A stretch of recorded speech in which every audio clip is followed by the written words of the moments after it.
Guys आज आहे Sunday आणि हा आमचा अचानकवाला प्लॅन आहे. मी ऑलमोस्ट 1 o'clockला डिसाईड केलं की जाऊ कुठेतरी एक छोटासा ट्रेक करून येऊ. लोणावळ्यामध्येच हा एक ट्रेक आम्ही करत आहोत जे हा हिडन आहे. सो हा मागचा व्ह्यू. आम्ही 1:45ला ट्रेक चालू केला आहे. सो लेट्स सी आम्ही कुठपर्यंत जातो बिकॉज हा एक ट्रेल ट्रेक आहे.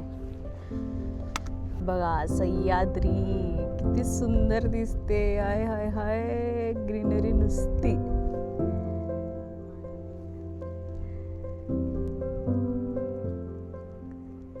जसं तुम्ही बघू शकता तिथे आमच्या मागे पुढे कोणच नाही, फक्त आम्ही जे 3 जण आलो ते लोकच आहोत.